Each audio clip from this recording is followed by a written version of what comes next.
Welcome back to another episode of Ballroom Chat, the podcast dedicated to sharing the dance journey. I'm your host, Samantha with Love.Live.Dance.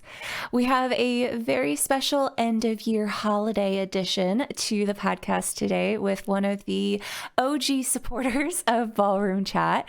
Today I got a chance to sit down with Duffy Betterton of Dance Dress Couture and, more importantly, the Ballroom Box to learn all about her entrepreneur projects and her dance background. We got talking a lot about her dance experience as an amateur in both the ballroom scene and the country ballroom scene, as well as talking about her mission to inspire and equip dancers through the Ballroom Box. So I hope you enjoy my conversation with Duffy Betterton.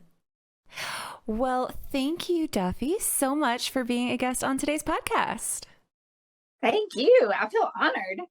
I am so excited. We obviously have been in touch, I feel like for the better part of like the last 2 years. Has it been that long? Yeah, I think so. Yeah. Yeah, but we didn't have the opportunity to actually meet in person until Ohio, which just kind of came out of the blue. That was so fun at Ohio Star Ball. I just came in kind of at the very end. And then to see you like right before you competed, you were gorgeous, so pretty. And so it was really, really fun to just make that connection after we've chatted so much back and forth. Yeah, for sure, for sure. That's the fun that I get to like start having now that I'm back in the competitive swing, is like actually meeting people in person that I've either talked to for the podcast or have connected via social media over the last 2 years. Yeah.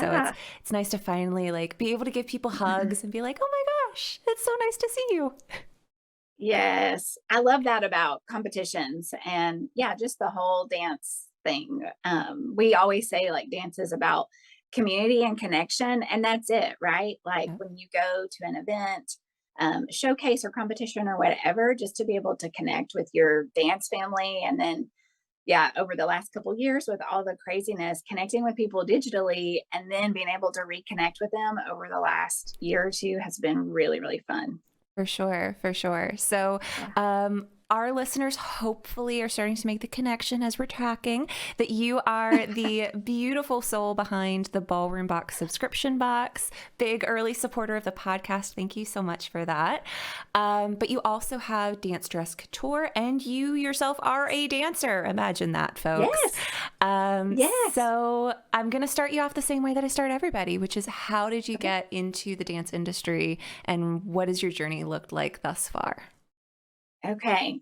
So I started dancing. Actually, I grew up dancing, doing, ballet, tap, and jazz, and have always like loved to dance. And then as a newlywed, I talked my husband into going to some like community social classes.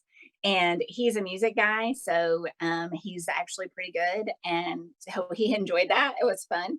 So we danced for a while, just socially, and then after I think our second daughter was born, we went back like on a date night to a different studio and actually started taking lessons. So for years, it was our date night. We would once a month we would go do a lesson, go eat dinner, and then go back for like the live band party, and loved it. It was a really great connection for us. Loved dancing with my husband. We never switched partners. We were that couple that was always like had our spot in the corner of the studio and like did our thing and totally loved it. And eventually, the dance instructor and myself talked him into doing a showcase routine, and it was so much fun. And I loved every minute of it. And he actually really loved it too. We did a song from Xanadu. So, trying to like Olivia Newton-John and Gene Kelly, like how fun is that? It was so great. And we took it to a competition, and I was like, what is this competition world? This is amazing. And I totally fell in love with it. And he was like, please don't ever make me do that ever, ever again. So, but that was okay because he was very, very supportive. And so after that, I went to a couple competitions just with my instructor and fell in love with ballroom competition side of things. And my husband has been like my biggest cheerleader and is really supportive and still will do date night, social night with me, which is great. So anyway, I started competing, and not long after that, my mom had started ballroom dancing. And so she started competing. And really, it didn't take very long. She also got hooked very quickly and loved it. When I was growing up, she would go dancing, and it was like the 70s. So she was like disco and, all kinds of fun stuff. So it felt great for her to be dancing again. So we were at a competition, and we were new amateurs, and we were looking at all these dresses, and we said, oh my gosh, we want to wear these dresses. We tried some on, we understood the difference in like our store bought, formals that we were wearing to our first competitions versus those dresses.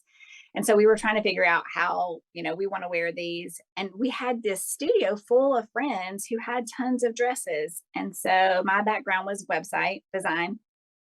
And so my mom said, let's just build a website where people can sell their dresses.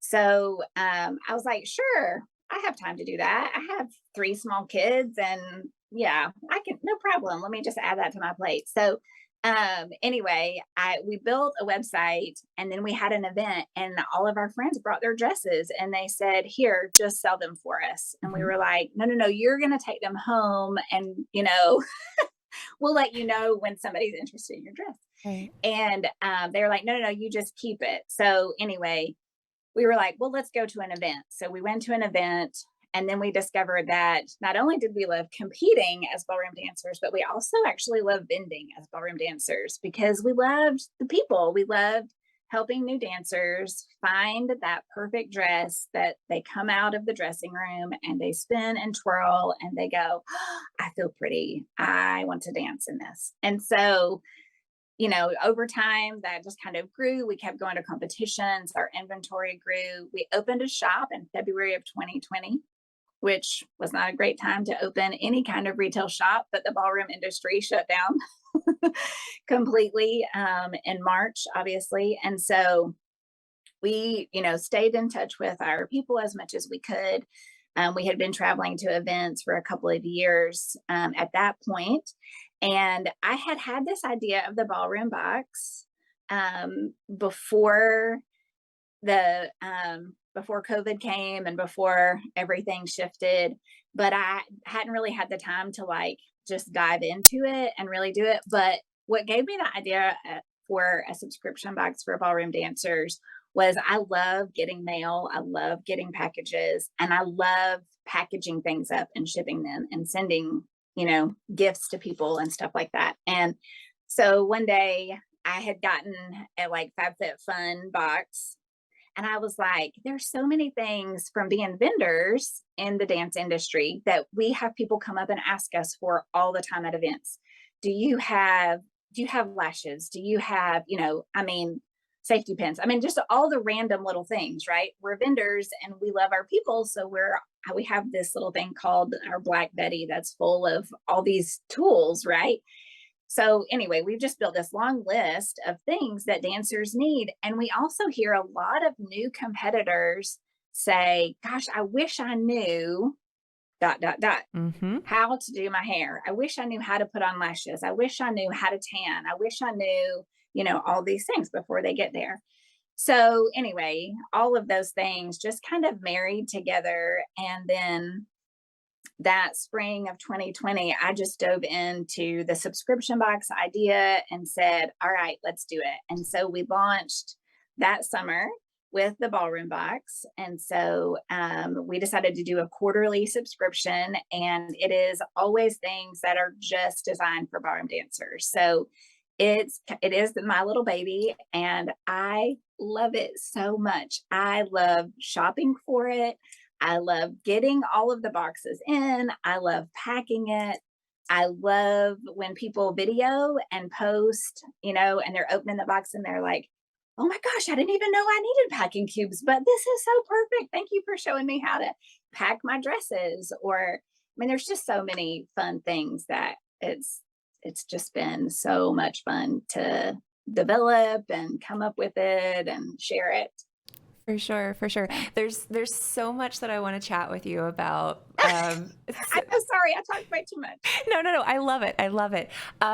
Let's start with the ballroom box because we're Okay. here, and then we're gonna cycle Okay. back to Okay. dancing and amateur and Yes. vending and like all of that. But while we're on Okay. the topic Okay. of ballroom box, so Yes. you had sent me a message. Maybe like 2 months, 3 months into doing the podcast, you were like, I came across your podcast. I have this thing. Is there a way that we can partner? And Yeah. I was super skeptical. I was like, nobody knows about this podcast. Who is this scammer that's going to reach out to me about this thing? And we chatted for a little bit, and you sent me the first box, and immediately it clicked for me like, oh, she's on to something here. Because that first fall box that you sent was so perfectly curated in a way that I hadn't seen like a dance gift package done before. Yeah. And now to like see the boxes grow and develop over the last 2 years, genuinely, I know this sounds like a sales pitch to my listeners, and it kind of is, but it really is coming from a place of someone who has now been a subscriber for 2 years, going into the third year. Like the Peta Jane tanning mousse, I genuinely texted Duffy, emergency text message. It is sold out everywhere. Do you have it? I'm about to go to a competition and I'm out. And she's like, yep, I got it. I'll send it. Like, amazing. That is something that is in my kit. The bobby pin finder, the magnetic little bobby pin finder, honest to goodness story for you, and you'll love this. We were at, I think it was Vegas, and my husband was with me, and he has seen me struggle to get out of my hairdos for the better part of the last decade. And I handed him the bobby pin finder and sat down in front of him, and he was like, what is this? And he started using it, and he's like, oh my gosh, this is the coolest thing ever. So he's now like super excited about this little teeny tiny magnet that happens to find all of the bobby pins that are stuck into my head. Right. It's awesome. The packing cubes, I'm like, I need 4 more packs of this. This is on my Christmas wish list this year because they're awesome. The dance journal that you partnered with Girl with the Tree Tattoo. Yes. This is where I'm taking Yes. all of my notes for all of my interviews because it's just so convenient. So there are probably 15 to 20 items that I've accumulated over all of these subscriptions that are now in my, like, I have to have this in my life because it's just so darn convenient. And they're things that I never would have purchased for myself. And I think that's the brilliant thing about what you do is you have these contacts with other vendors and other product designers that you can reach out to that, you know, myself or another dance instructor may not be able to, or have that same relationship with, but you curate the boxes in such a way that I'm like, oh, I would have thought to get this exfoliating scrub or the lippy clippy or, you know, all of these things, Yes. but it makes my life so much easier now that I have it. Yay. That you just like make my heart so happy. That is exactly my dream and intent behind it is to we say to equip and inspire dancers. And so every box, as I curate the box and think about kind of like what the theme is for that season, I try to think about tools that dancers need, tools that dancers are going to use. And then I also try to think about like treats or just fun things. Like we did the pink champagne shave cream, shave butter with a really nice travel razor. And so like the shave cream was just a total treat to be able to use. But I mean, we need smooth legs. Like this is an important tool that we need. And so how, you know, like you said, it's things that not necessarily that you would go by yourself or maybe even that you would think about. But then as you get it, you're like, oh yes, like that's my goal is to equip dancers so that they don't have to think about all those little details. They're just ready to, you know, showcase or dance and compete. For sure, for sure. And I think you do Yeah. a really good job as well of making sure that the box isn't just targeted at one level of dancer. I think you do a really good job of, the lipsticks or the eyelashes or the tanner. Maybe that's not for the beginner dancer. Maybe that's overwhelming to them, but they also get the discounted Dance Vision subscription. Or you partnered with, is it Ballroom and Co? That's not the right name. Max and Oh, Val's yes. Yeah, yeah, yes, subscription yes. service at Yeah, one point. yeah. Ballroom So coat. Yeah, yeah, so you yeah. have things that are very professional dancer friendly and also very amateur dancer friendly, and Right. you have the male boxes and the female boxes for the Yes. holidays. So I feel like you're doing a really good Yes. job of making sure that everybody has the ability to be equipped and inspired through these quarterly subscription Yay. boxes. Yes, thank you. The majority of the year, so spring, summer, and fall, it is focused for women. Although there's a lot of tools in there that the guys have loved too, like the cooling sweat towel and the fan, and I mean the foot balm. There's so many things that go both ways. But at the holidays, we do kind of want to honor our guys and do something a little different. So we do a full box for women and a full box for men. And that's also very fun to curate and like shop for the guys and think about, what tools do they need? What kind of things are good for them? And so, yeah, I'm really excited about this holiday box. The guys thing is so fun and unique. And I think they're going to really like it. Yeah, I got the mini box for a bunch of my male students last year, and they loved it. And again, I know this sounds like a sales plug. I promise we'll get to the rest of the interview, and we'll stop talking about how awesome the subscription is in a moment. I'm planning on doing the same for a bunch of my students that have just gone above and beyond this year. I know that's not realistic for every instructor because it is a higher price point than the average like holiday end gift, but if you want to kind of just celebrate your students or celebrate your teachers, students that are listening, if you want to give your teachers a fun Yes. gift, the mini Yeah. holiday box I found was really successful with my guys last year. Yeah, yeah, that was fun too. I think you actually helped me kind of brainstorm that. We were talking through like, how can we do this as a giftable? But the price point is a little bit high at the premium size that has all of the goodies. And so you helped me curate something special that was just like a half of that and still very, very specific for dancers. So we have that again this year. We have a mini box for men and women as well. So you can kind of choose like which of the two things. And some things are shared between the two boxes and some are different. So Yeah. yeah, Yeah. it's fun. Awesome. Okay, we're going to pivot away now. We'll come back to the Okay. ballroom Okay. box at the end, Okay. but we'll pivot away for the moment. Okay, Okay. so you started off as a social dancer with your husband. Yep. Went to the first competition. You were bitten by the bug. He found it overwhelming and terrifying. That tends to be my experience with a lot of my couples is occasionally both will love it. Occasionally both will hate it. But more often than not, one will be like, I want to continue doing this. And one will be Right. like, oh gosh, please never again. Right.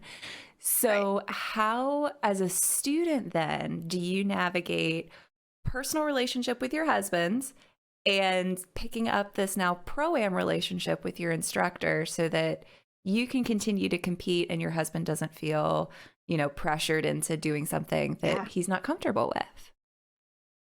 That's such a great, great question. And honestly, I struggled with it for a good bit. I mean, it was probably a year or maybe even a year and a half at least after that first like showcase thing that we did. And because we had worked really closely with our instructor at that point, and Mike was really comfortable with him and knew that there wasn't like, that it wasn't like weird or anything, it was very professional.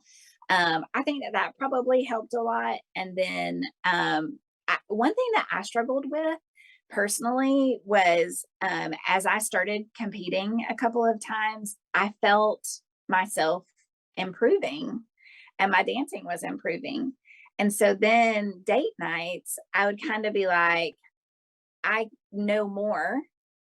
I feel like I know more patterns. I can do more. And so, honey, if you're listening, I'm sorry. I struggled a little bit on, when we would just be social dancing, like I want to be doing more. And so I kind of held myself back for a little while. And my instructor was really fabulous. He was just the right balance of pushing me to be like, I know that you love this and I know that you want to do more of this, but I also understand that you don't want to be better than your husband in a way that makes it difficult to dance with just him. Does that make sense? Absolutely. And so, because he knew us, he understood it, and he would encourage me to obviously dance and compete because he was a good instructor and he saw how much I loved it. But then he also understood that when Mike came in for a lesson, that we were going to work on our social dancing and where we were.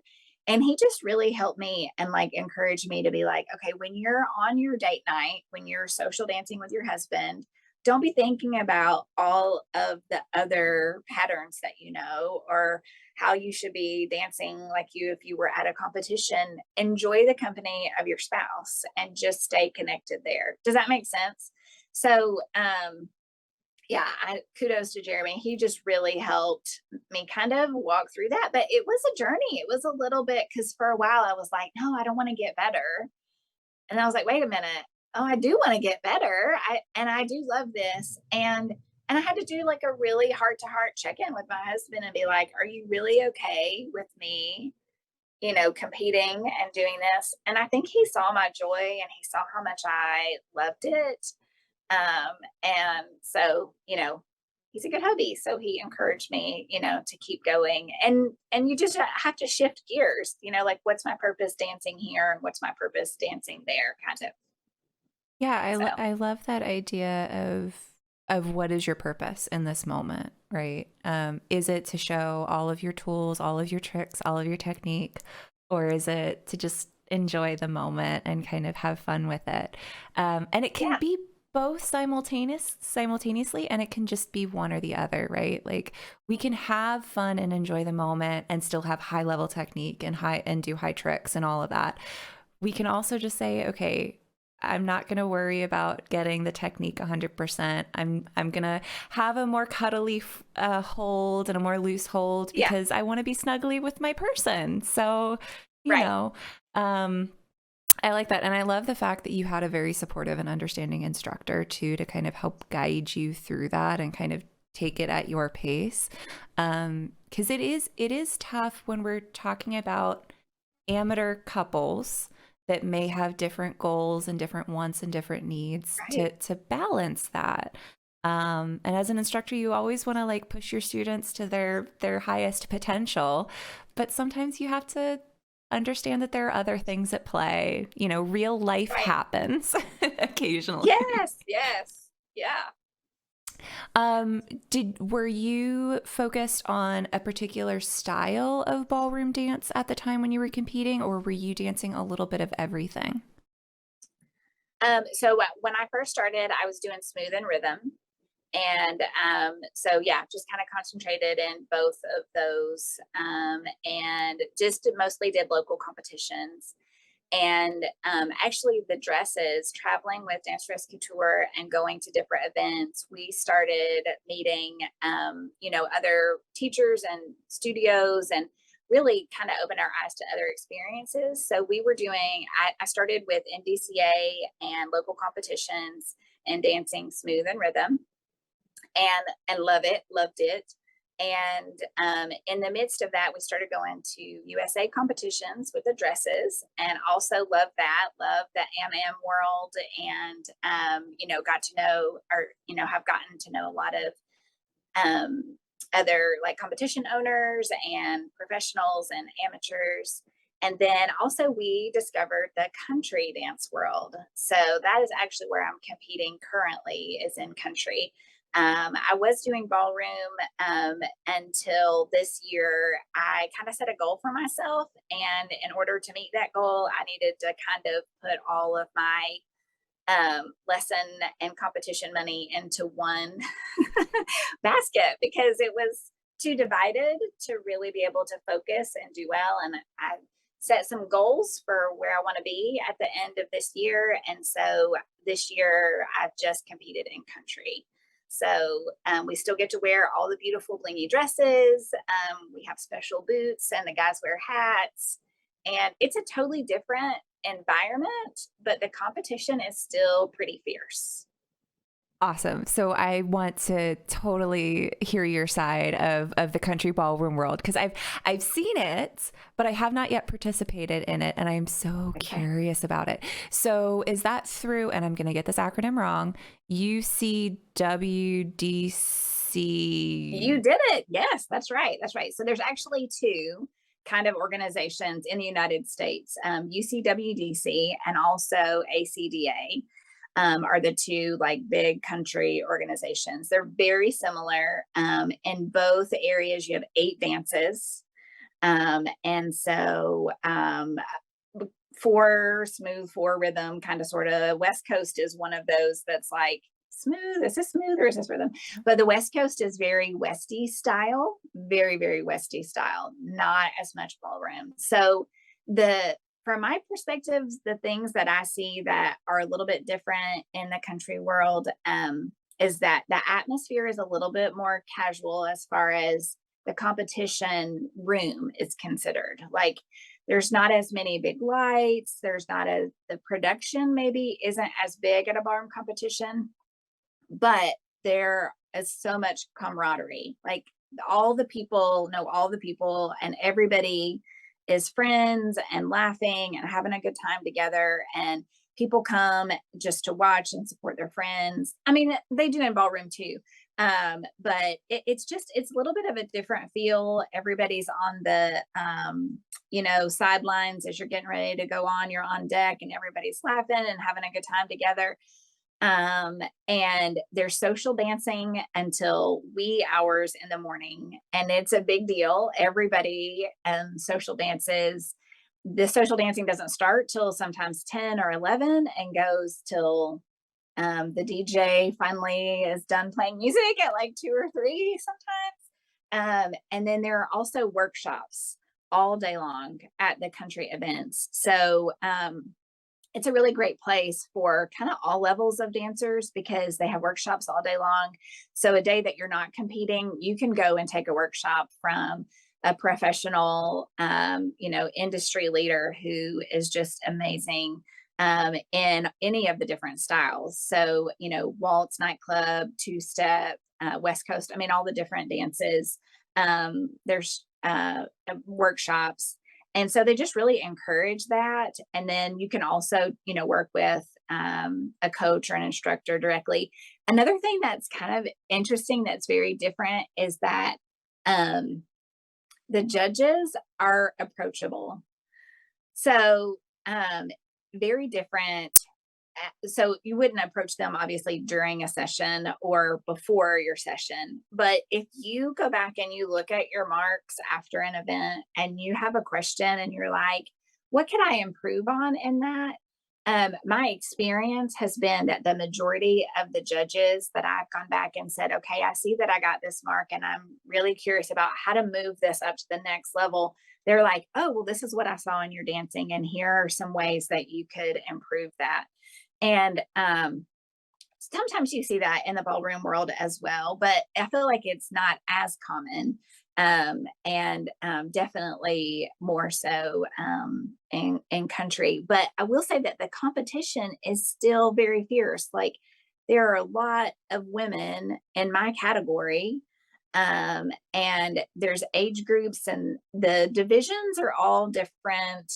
The divisions and the ages and the divisions in like bronze, silver, gold, we have like newcomer, novice, intermediate, advanced, and then you have your pro still, and then you have couples, which is like am usually. Um, so it took a little bit to kind of navigate and figure out, just a different system. But the competition, I mean, like these dancers are really good and they work really hard. And so you have to win your way out to kind of move up to the next level. And so, I mean, it's a pretty good system to kind of kick you into gear and be like, okay, you have to know how to do this all on your own. Good luck. Yeah. Not really. I mean, the coaches help you, but yeah. Yeah, it feels like, and you can correct me if my perception of this is wrong, but it feels like the country ballroom competitive circuit is like the midpoint between ballroom dance and like West Coast or Lindy scene, right? So Oh, West Coast and Lindy, you have more of this workshop, Jack and Jill competition, very casual, like low monetary entry point. It's a little bit more stripped yes. down. It's very focused on like let's have fun, let's come together, let's learn from each other, but still has that competitive aspect to it.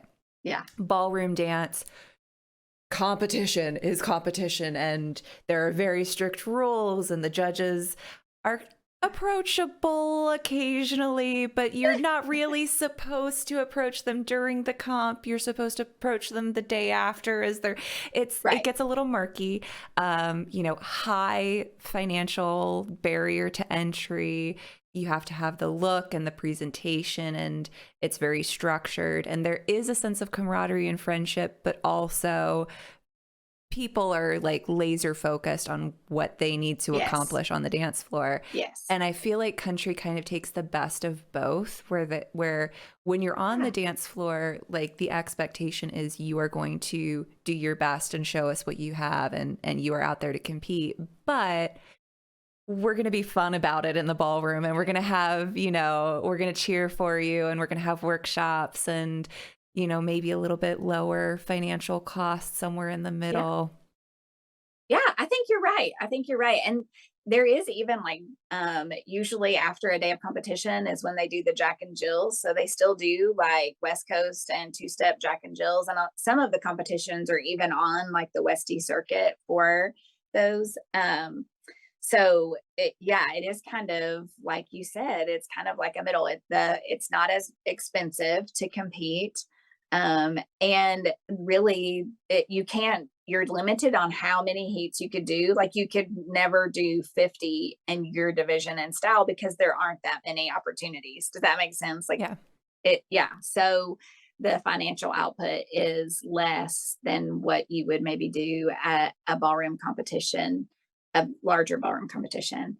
And yeah, I mean, I definitely the cheering and everybody is friends. But then when you step on the floor, you do need to like have your hair done and be in a dress and look like you know what you're doing. And you better know what you're doing, or, you know, you don't get the marks to move Yeah. on.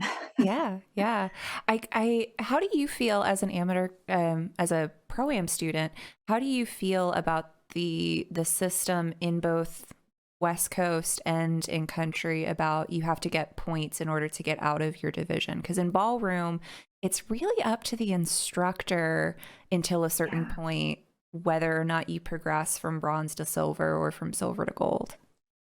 Gosh, that's a great question. And that's hard because, yeah, I've experienced both. So, like, as a amateur student, I'm like, yeah, okay, I'm ready. And when my teacher thinks I'm ready, let's move on to that next level. And then you do want, obviously, when you go to competition in ballroom, you get feedback based on where you place on whether or not you're really ready for that level or not. But I will say that I have enjoyed in country. I've enjoyed achieving the next level. Like I've not that I didn't achieve it in the other because I did. Obviously, my coach and my scores showed that when I competed in ballroom. But I guess it feels like because it's coming from an outside source, maybe that it is like I've really achieved. Yes, you get a gold graduate, is what it's called, when that judge thinks that you have mastered that dance at that level. So, like, my goal is to get gold graduates from all the judges and all the dances, right? And that means I'm ready to move like from newcomer to novice or novice to, same thing, silver to bronze, whatever. I mean, not silver to bronze, Yeah. bronze to silver. Um, So I have enjoyed, I didn't realize I was as competitive as maybe I am until I started competing in dance. But I like getting those marks and I like having worked for it and seeing the improvement. Last year I got gold with honors. This year I got a gold graduate. And so when I got those scores back to be able to look at it and go, okay, like I worked really hard for that and it's showing up. And so I have enjoyed that. I like seeing those marks. So is the gold or the gold with honors separate then from your placing within your heat or your division? Yes. So the way it kind of works is, let's say you have five women in one age division and one style, one dance or whatever. So everybody's doing waltz. So the one who has the most gold graduates, the highest score that you can get for waltz, she's going to be first place. Second place would be the person who has four gold graduates and one gold with honors. Does that make sense? Yeah. So it is a little bit separate, but it plays into where your placement is. Right. But I really like that because thinking about it from a competitive perspective, especially as an instructor of students, that gives you immediate feedback. Is the student being Yes. placed at the right level? Are we ready to graduate? And maybe they only took third place, but out of the 7 panel of judges, 4 of them gave them this gold graduate status, which means Yes. if we wanted to progress, we could progress, or we could stay here until you get that first place. But the placement and the skill check are being seen Yes. differently. Whereas I feel like in ballroom, if you're competing and you're using the competition marks as your thing, as your marker, as your soul marker, it really depends on who shows up that day. You might be Yes. the top of your division at one comp and the bottom of your division at the next comp, and nothing changed except for who else was on the dance floor with you. Yeah. Yeah. Yeah. You're right. I agree. I think that's definitely the case. And there is obviously at UC comps a little bit of, how do you, as a judge, it would be hard to separate what you're seeing on the floor if everybody on the floor is gold graduate level.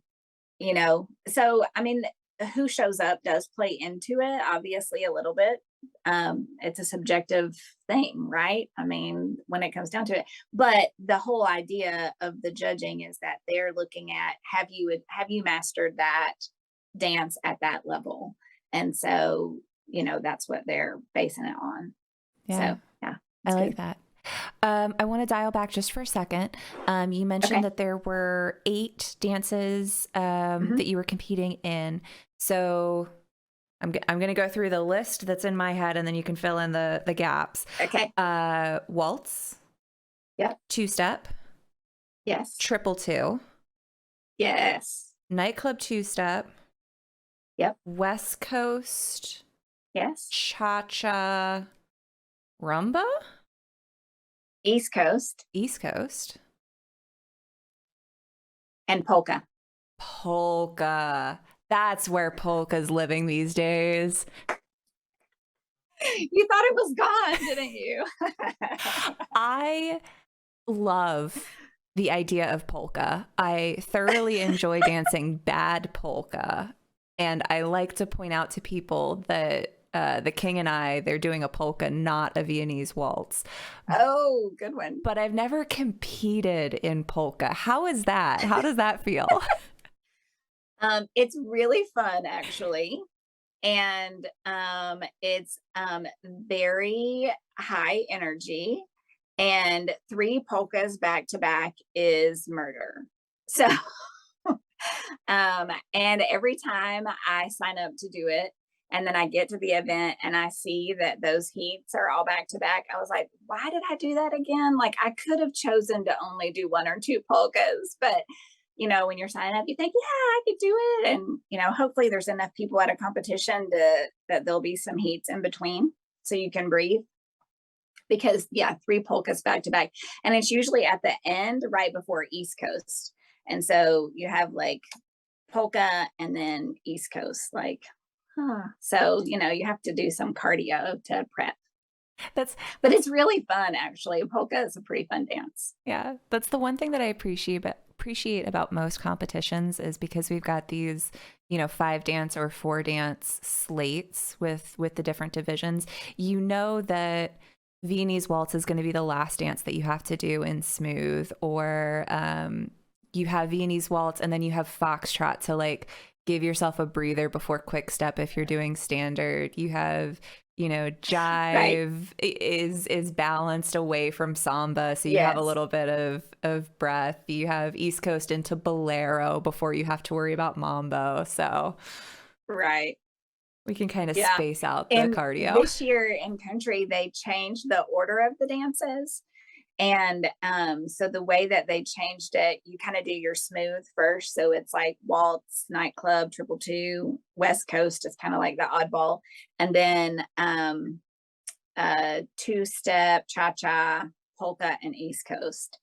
And so everybody's like, why? They did it because so you do all of your dances, like you do all of your waltzes, and then you do all of your nightclubs, and then you do all of your triple twos. So it's not like a round like in ballroom. They do have now at several competitions what they call 8 dance, and it's kind of a separate little competition. And you do it in flights like the pros. So you'll do your first flight, like your smooth flight, and then you can't really step off the floor. So we have convertible dresses that you just like kind of shed the long skirt. And then you have your short skirt and you do the second flight, which is all of your rhythm dances. And you only have like a 10-second break between each song, like the pros. Right. Yeah, it's kind of fun. But for the regular competition, it is like everybody does all their waltzes and then everybody does all of the yeah, you do all of your cha-chas back to back, you do all of your polkas back to back. So you do one style at a time of dance. So it's just kind of interesting. Yeah, for sure. I feel like that could be incredibly beneficial or or incredibly confusing. I guess that locks you into I only have to remember my waltz routine for these 3 dances, and then I can shift out of my waltz routine mindset and I can go into triple two. So from that perspective, I kind of like the blocking, but I would also feel like I just danced my waltz routine. Don't make me dance my waltz routine again. Yeah, yeah, I think that there's a little give and take there. Yeah, I think it's both. And you're like, okay, I'm ready for another music choice now. I'm ready for a different feel. So yeah, but the other thing is that it affects the dresses, right? So the way like a ballroom competition might be all rhythm one day and all smooth the next day, all standard, and then all Latin. Well, in country, you do all of your dances in like one time period, right? So like I'm in the afternoon. So we do all of our waltzes and then we change into our triple two skirt or dress. And you do all your triple twos. Then you change. So you could have up to eight dresses, or a lot of people will just have 2 or 3, or we have convertibles where you just change the bottom half. So like I have a costume that has 5 different bottoms and I have a leotard. And so then I just change from my waltz skirt to my triple two. I have pants and I have a fringe skirt, a round skirt, and like a nightclubby skirt. So So much um, more like the showcase or spotlight performance concept when it comes to costuming. Like every dance has its own feel and its own look and yeah, own costuming. yeah, yeah, Interesting.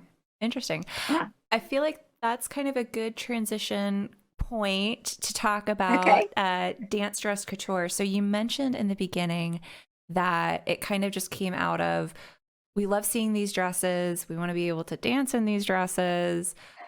We know that we've got a studio full of women that have just the closet of dresses from a bygone era that they've danced their season and they've gotten judges' notes back that they don't want to see them in orange next year. So could you please find a pink dress or a black dress or a teal dress or whatever. So I guess first question is, when it comes to reselling someone else's work, how do you navigate when you acknowledge that it's a doré dress or it's an L dress, and how does that kind of work within the space as a reseller? Yeah. So we started as consignment and we are still 90% consignment.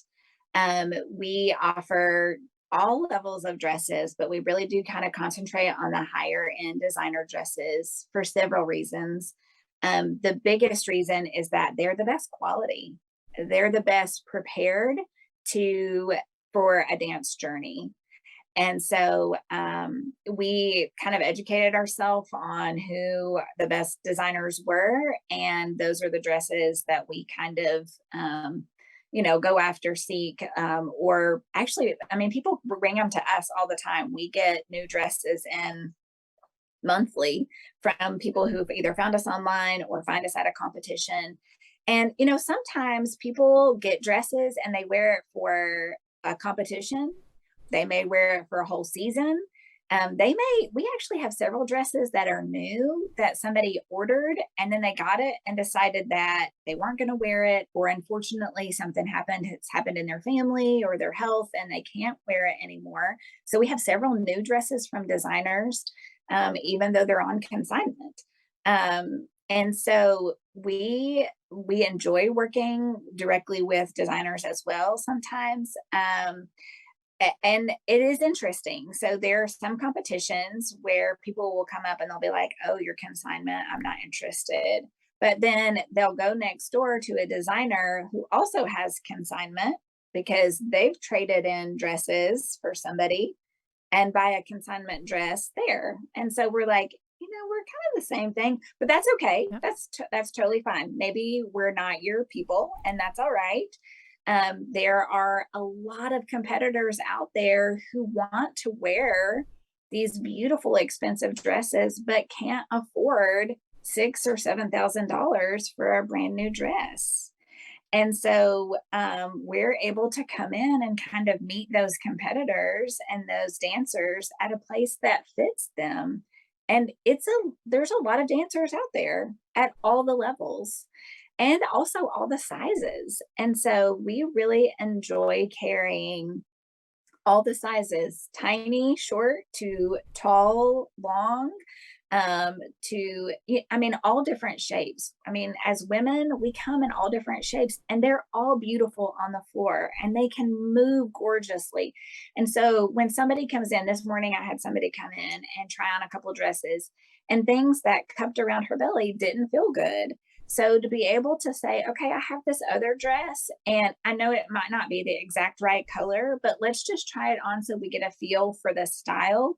And then I can help you find the right thing that feels really good. So finding a dress that accentuates the body parts that she feels confident in is so much fun. I mean, I love, love, love helping someone feel good in a dress so that they're ready to dance. And so I think your original question was like, how do we kind of navigate carrying designer dresses? And I think some designers may not love us being out there because we are primarily consignment. But we do have some designers who actually will send customers to us when they know that we might have a better fit for them, either financially or, if, a dress or something like that. So Yeah. I think it kind of works both ways. Well, and sometimes, you buy a dress from one of the designers and it comes time to retire that dress for your dance journey.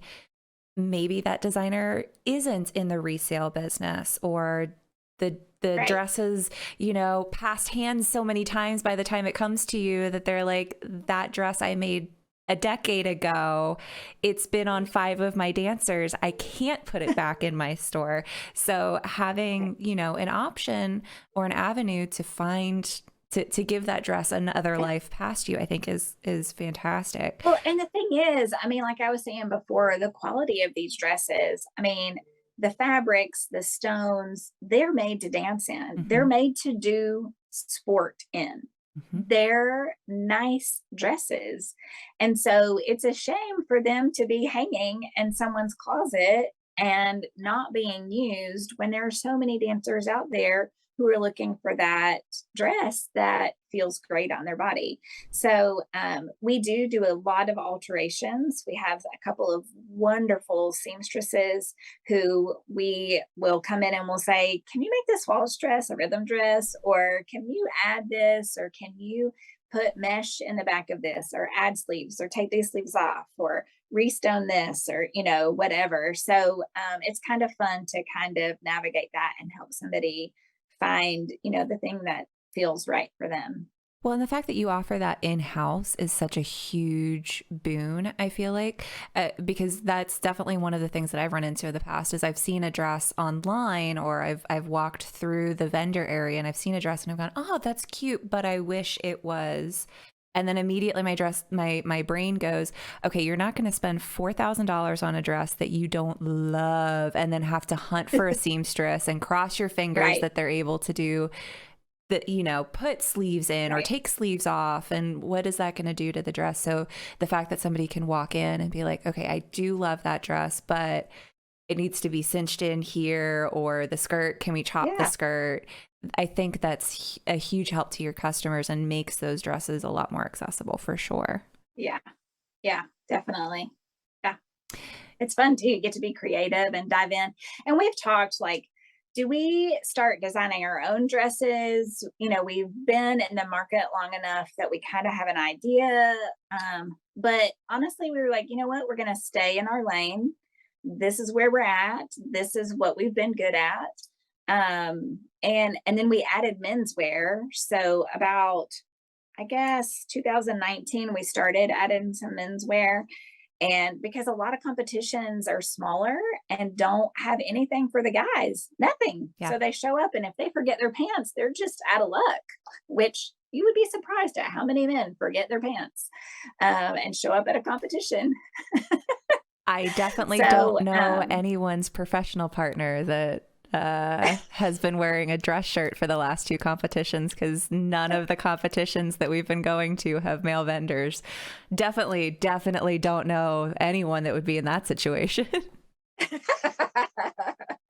yes. So you know what I'm talking about. Yeah, so we started carrying menswear, and all of our menswear is new. So we carry all of the basics, so pants, shirts, vests, and then we've expanded and started carrying more like Latin and some velvet, and then we have accessories. The poor guys, they get like a blingy tie and a pocket square, and that's like all the bling they get. So we have a few shirts, rhythm or Latin shirts that are stoned a little bit, but for the most part, they're pretty simple. We do custom tails and suits as well. So if a guy, we like went shopping and sought out who some of the best vendors were and work with them on getting custom tails and suits. So. Yeah. That's awesome. That's fantastic that, you're catering to the guys as well as the ladies. It is fun, but I'll have to tell you really quick. It's Yeah. funny. So when I'm at a competition, I'm always like checking out all the things, right? Like I'm watching the styles for dresses, but I'm also watching the style for men. So I had to be really careful and be like, I really like your pants. Oh wait, no. That looks really nice. What brand? So yeah, it's been kind of interesting. People, I hope that people don't think that I'm like watching You're checking the out their wrong bums. things. It's okay. Dancers have nice bums. You can check them out. Yes. Yeah. Yeah, I that is kind of the fun thing about or a uniquely dancer performance industry issue is like you never want to objectify someone, but at the same time we're always like, oh my gosh, that dress, it looks great on you, who designed it? And then you're like, wait, Yes. I literally just mean I mean, you look gorgeous, yes, of course, but the dress, okay, I'm just gonna stop talking now because there's no way to Yeah. work myself out of this. Yeah. Yeah. Exactly. Exactly. Yeah. Yeah. I know that because you are in consignment, it might be a couple years still before we see this, but I'm really interested now that we see more gender neutral couples on the NDCA floor, where that's going to go from a costuming perspective. One of my Right. hopes is like that I get to dance with a female student of mine and that I can like get the female instructor like suit set on the dance floor because I think that would be really snazzy.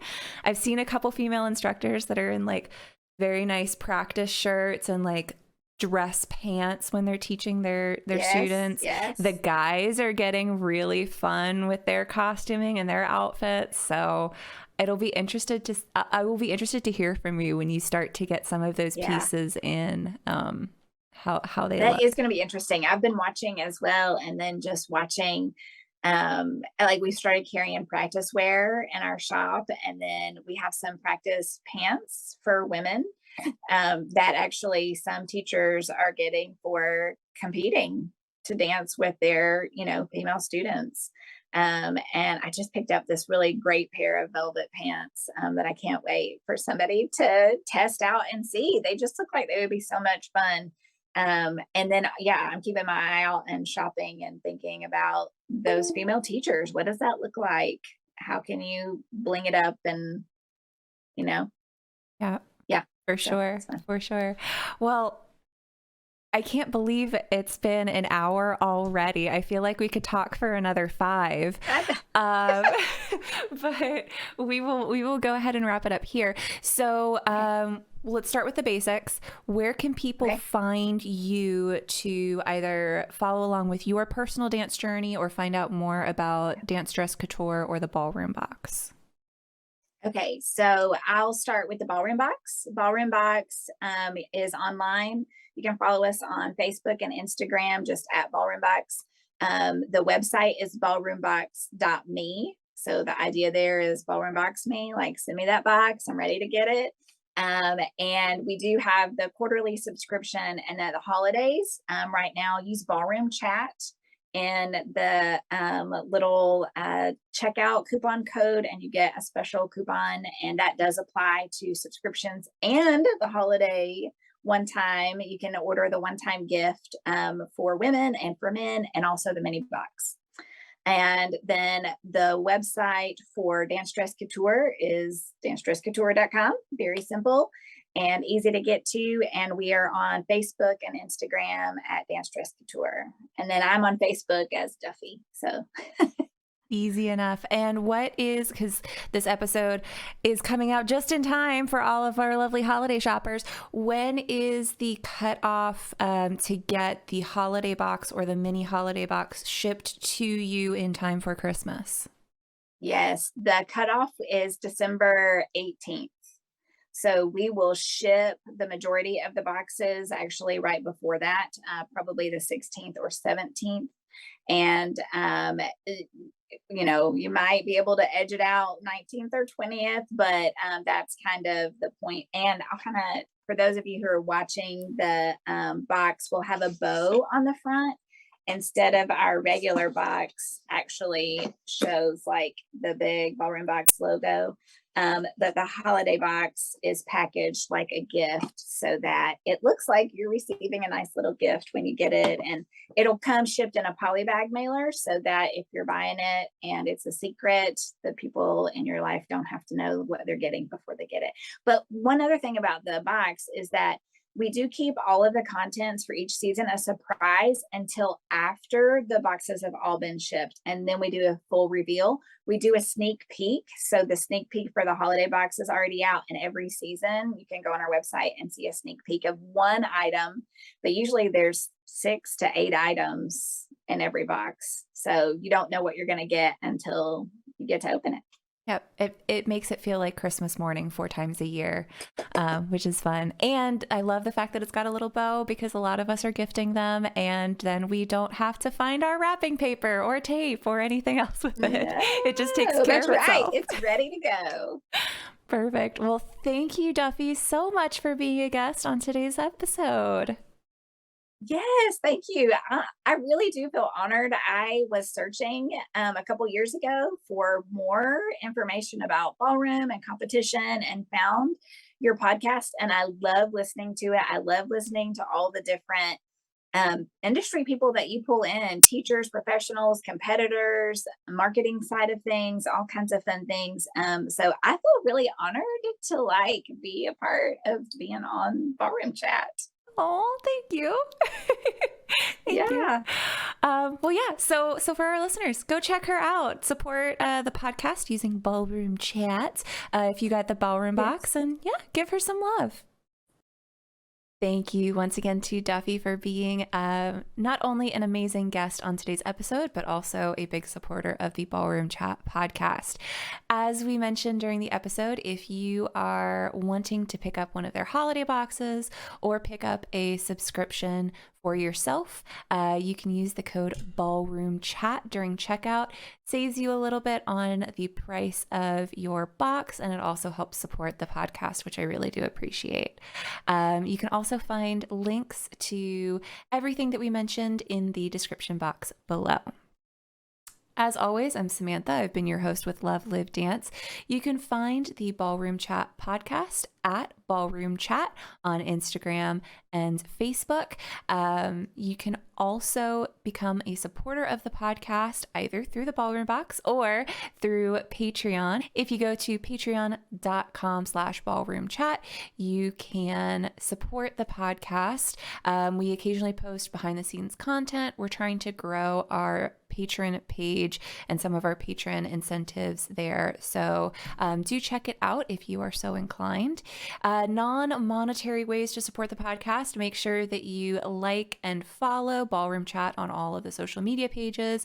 Like and follow us on YouTube, on Apple Podcasts, on Google Podcasts, Stitcher, Spotify, all of the places where you can consume Ballroom Chat. Just give us a thumbs up, a like, or a review, or share the podcast with your friends. We also appreciate that as well.